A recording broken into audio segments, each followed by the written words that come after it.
Sa likod ng bawat precision firearm ay isang masusing proseso ng disenyo, paggawa at inobasyon. Ngayong araw, bibisitahin natin ang isa sa mga kilalang gun manufacturing company sa Davao City. Makikilala natin ang entrepreneur na nasa likod ng negosyong ito at aalamin kung paanong ang isang libangan ay naging source of income niya dito sa Negosiyensya.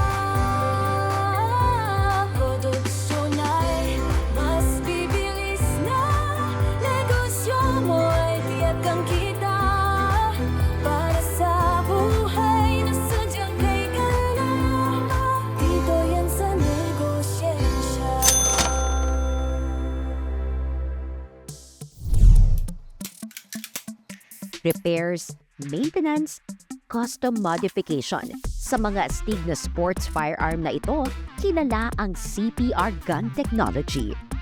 Sir, magandang araw po. Ako po si Angel. Magandang araw po. Ako po si Tatay Chris Reyes, Ay, CPR Gun Technology. Ito po yung paggawaan natin ng baril dito sa Davao City po. ngayon, ipapakita sa atin partner no, ni Tatay Chris kung paano nga ba gumawa ng baril at kung ano pa ibang mga firearms na ginagawa nyo dito sa CPR Gun Technology. Excited na ako, sir. Papisahan natin dito sa mga design. Okay.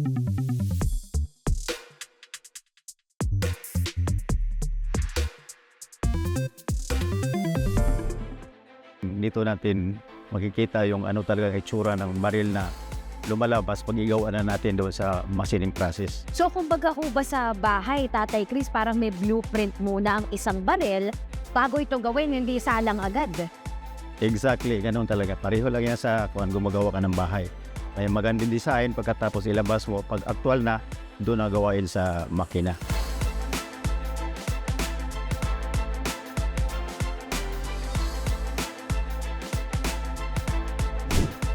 Ito na yung sunod na proseso natin sa paggawa ng barils. Dito na tayo sa machining process. Matapos mailagay ang disenyo at metal, otomatiko nang lililupin ito ng makina upang makagawa ng parts ng baril base sa disenyong nais ng kliyente. Tatay Chris, no, itong nasa likuran natin mga machine, medyo marami-rami ito no? Ito yung mga conventional milling machine natin. So yung ginagawa yung mga yung mga minor machining ng mga gunsmithing natin. So dito dumadaan yung mga enhancement, design ng mga individual na ipakustomize na mga customer natin. Okay, saan ba ito nakakatulong din? Talaga nakatutulong yan sa mga shooter kasi yung mga handling ng baril, yung gripping mo at saka yung pag-handle mo ng baril kung ano talaga ka-accurate yung paghawak mo ng baril. So, kailangan talaga nila na kung maaari, enhance yung kuwan. Okay. Enhance ang pagkagawa. So, sila na magawa ng design na gusto nila. So, susukat namin sa mga kamay para kalayo yung hawak niya, ganun. So, doon talaga magbase sa shooter yan. Matapos makalma, diretso ang mga gun parts sa metal finishing at metal coloring at saka i-assemble. So, Tatay Chris, from the metal finishing, ipinapasok na ngayon dito sa silid na ito kung saan, ano po bang nagaganap dito? Dito na yung final assembly natin ng mga baril, yung tinatawag na PCC yan. Okay, ito po. Lahat na baril na kuhan, dito talaga i-finish. Dito i-assembly lahat. Lahat-lahat. So, di ba ginawa natin doon kanina yung lower and upper receiver, tapos tinigil natin. Parang ano ba yung tawag yung design paper? Metal finishing. Ay, metal finishing, no? So, galing doon, ipapasok lahat ng mga materials dito. Tapos sila po ang nagpapasok ng mga spring. Ano po ba yung ibang parts ng baril? Lahat ng mga parts, lahat. Barrel, bolt, Okay. yung mga spring, mga trigger mechanism, hammer, lahat na yan. Pati bat, muzzle brake, kompleto na lahat yan. Halimbawa naman itong mga sample natin, no? Yung mga PCC. Yung mga ginagawa ba itong tao ba? Rifle? Rifle. Oo, gaano po katagal na-assemble yun dito? Yan, ganun din. Half day din yung assemble isang baril. Ano pa po yung inyong manufacture dito? Yung manufacturing natin, ito lang talaga yung PCC at saka yung pistol.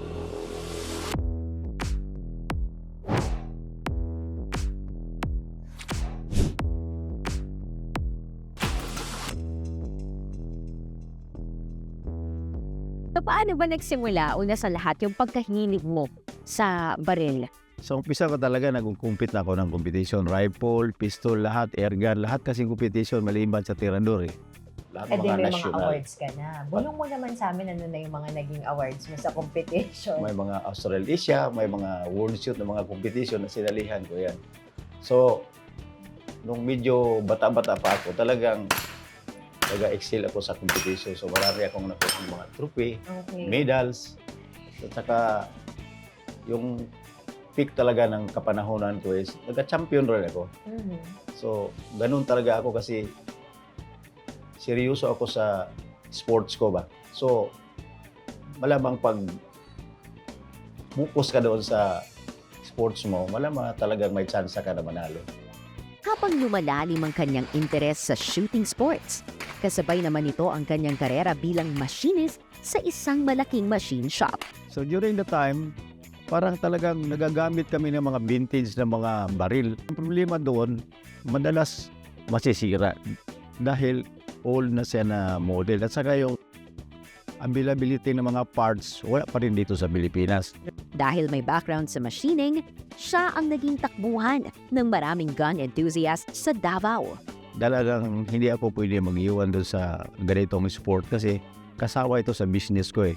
Lahat ng mga shooter na mga kaibigan ko, mga customer ko, talaga nagkita-kita kami sa shooting competition. So kung may competition, dapat na doon talaga ako. Ano bang instance na halimbawa naglalaro ka tapos biglang may nag-jam, umalya, tapos tinunungan mo? Mayroon talagang panahon na during competition na makatulong ako kasi pag may masira, parang walking gunsmith ako eh. Pag may masira, aayusin ko rin doon sa lugar sa competition. So, continuous ang laro ng mga shooters natin. Up next, ating alamin paano ang isang hobby nauwi sa negosyo at nagdadala sa kanya ngayon ng kita.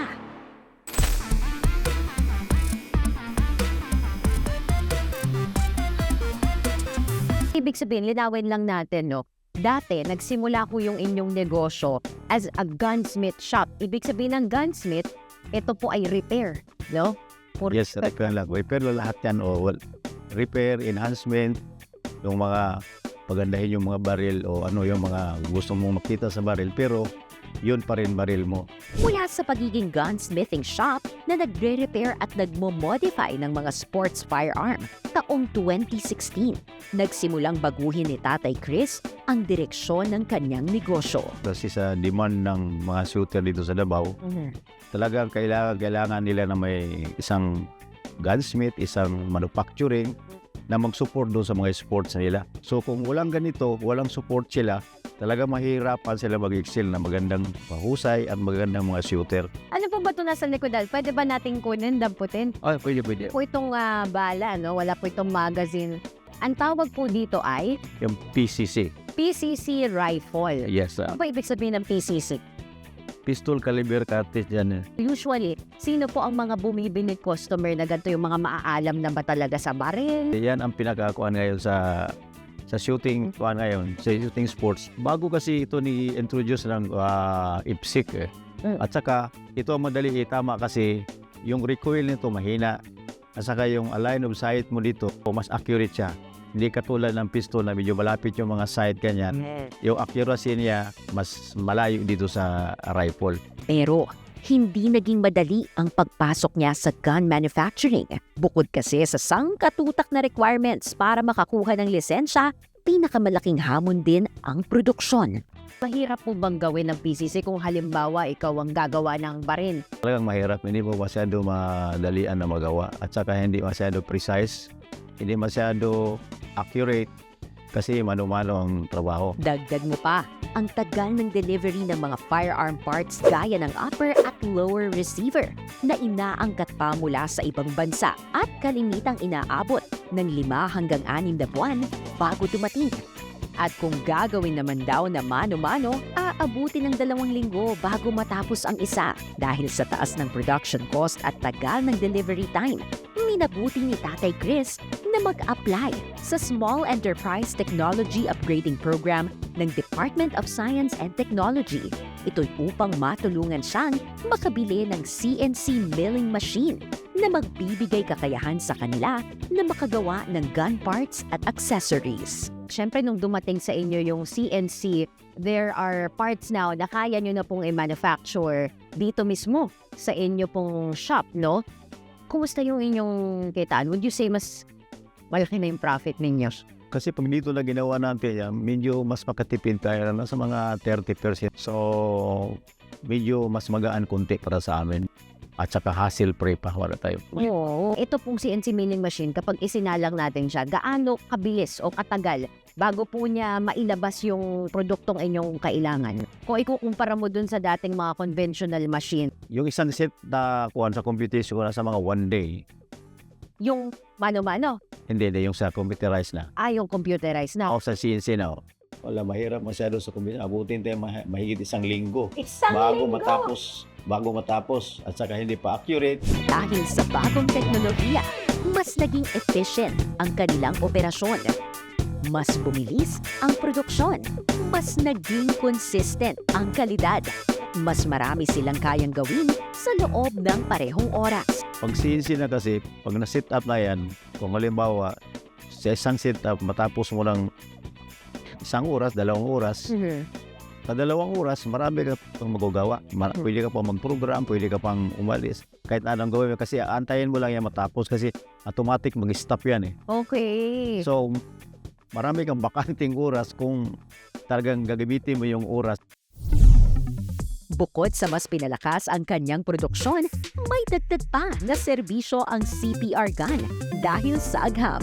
Kung ano ito, alamin sa aming pagbabalik.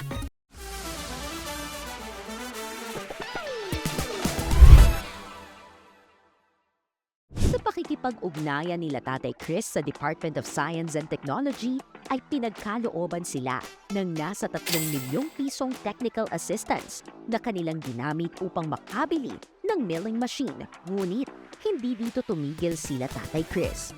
Upang mabigyan ng mas dekalidad na serbisyo at produkto ang kanilang mga kliyente noong 2022, nag-apply naman siya ng Project 2 ng setup. After the CNC milling machine, kayo po ay lumapit muli sa DOST this time para naman sa inyong acquisition ng 2 na equipment. Ano-ano po itong mga equipment na ito?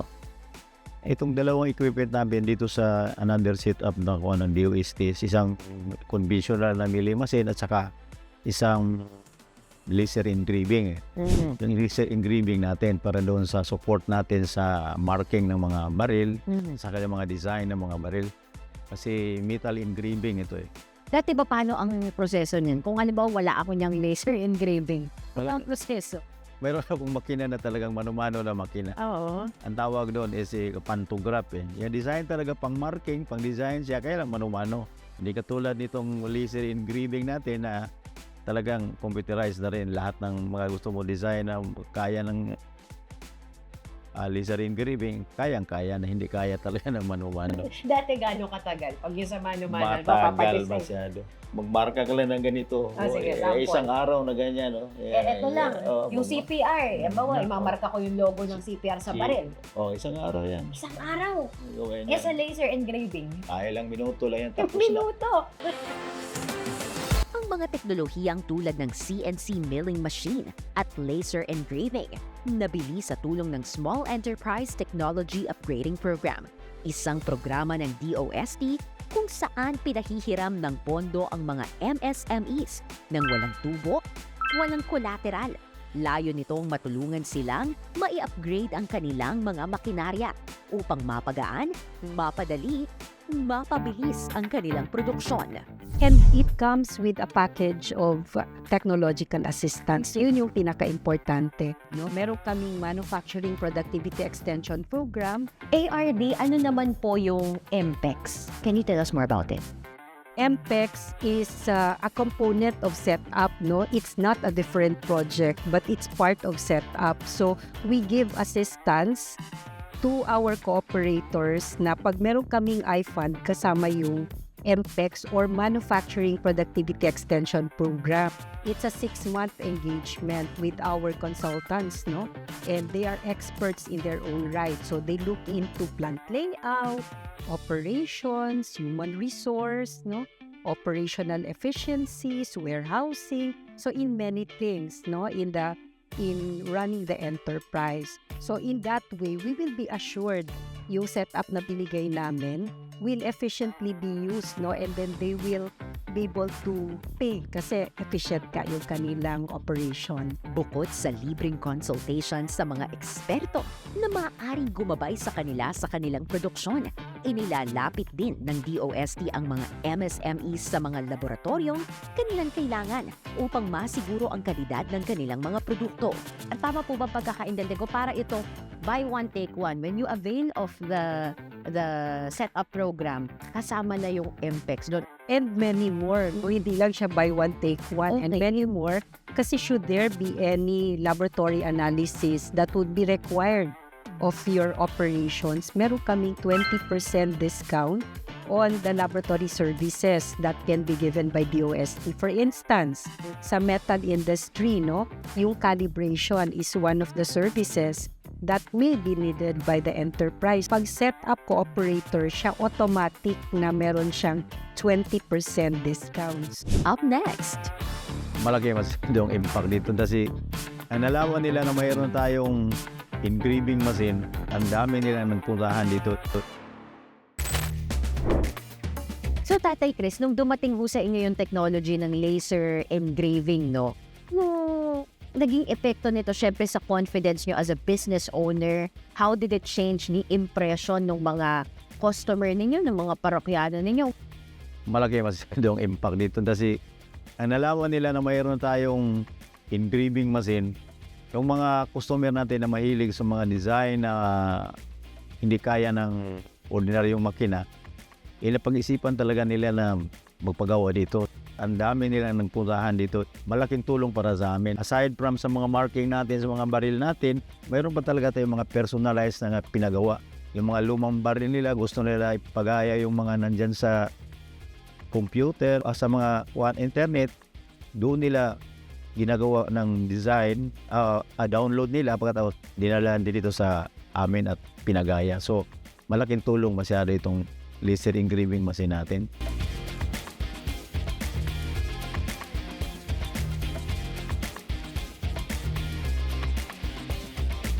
Ang pinaka-basic namin na unit, yung talagang nasa 150 lang tayo. 150,000 pesos. Yes, pero kung enhance mo na, depende sa gusto mo, ano ipagawa mo, add na lang tayo doon. Ano po yung mga inclusion doon sa 150,000 pesos ninyo? Ang 150 natin kasama na yung license at saka isang loan magazine. Yun lang ang kasama doon. Okay. Kami nasa bahala sa license. So pag tinanggap mo, license na yan. Habang nasa iyo ang baril na ito, Okay. ang warranty ng CPR Gun Technology, habang nandyan ka pa, habang buhay ka pa, at saka habang buhay ba itong baril na ito. So, halimbawa, Yes. ano po yung mga tinatanggap o coverage niyo doon sa lifetime warranty? Halimbawa, anong nasira? Kung anong masira dyan, papalitan talaga namin. Maliban kung may mga tawag nila na shooter's error, Okay. yung hindi maganda yung bala mo, mag-stock up dito. Pag mag-stock up, na squib load, masisira yung barrel mo dahil doon sa bala mo, hindi covered namin yun. Pero ano yung masisira dito, palitan namin lahat. Palitan namin lahat. Ibig Kahit na sabihin- 5 years na yan, 10 years na yan, papalitan namin kung masira. Grabe. Pag nagbigay ka kasi ng ganyang klase ng warranty, di ba? Ibig sabihin, confident ka rin talaga. Talagang Hindi confidence. masisira. Talagang confidence ako.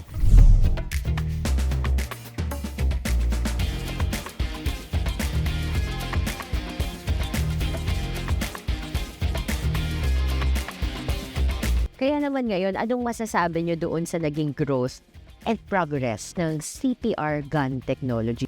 So, on the part of DOST, it's very fulfilling kasi it's out of the ordinary na industry. Unique in the sense that pioneering siya in the Davao region and maybe the country as a whole. No?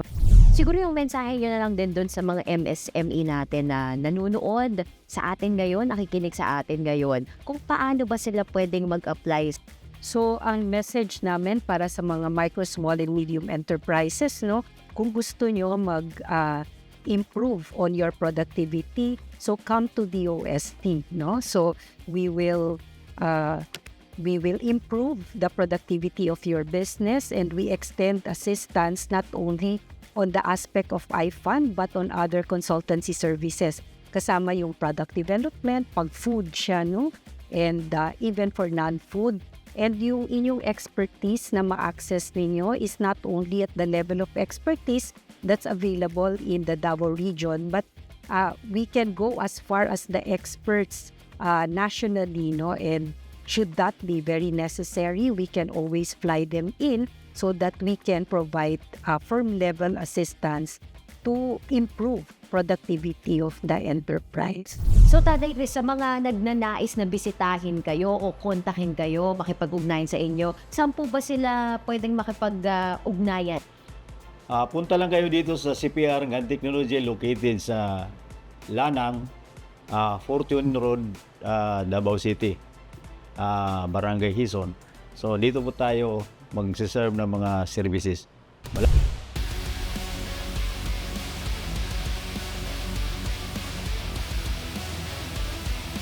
Madalas nating iambing ang baril bilang isang simbolismo ng katapangan at sa kasaysayan ng Pilipinas, naging kasangga natin ito tungo sa kalayaan. Pagdating sa pagnenegosyo, partner, kailangan din ng isa pang uri ng katapangan. Yan ay ang lakas ng loob na sumubok ng bago. Kaya naman, sa tulong ng makabagong teknolohiya at syempre, suporta mula sa DOST, ang CPR Gun Technology ay isang patunay ng innovation, ang tunay na sandata tungo sa pag-asenso. Mula dito sa Davao City, ako si Alex Baltazar at ito ang Negosiyensya. Dahil sa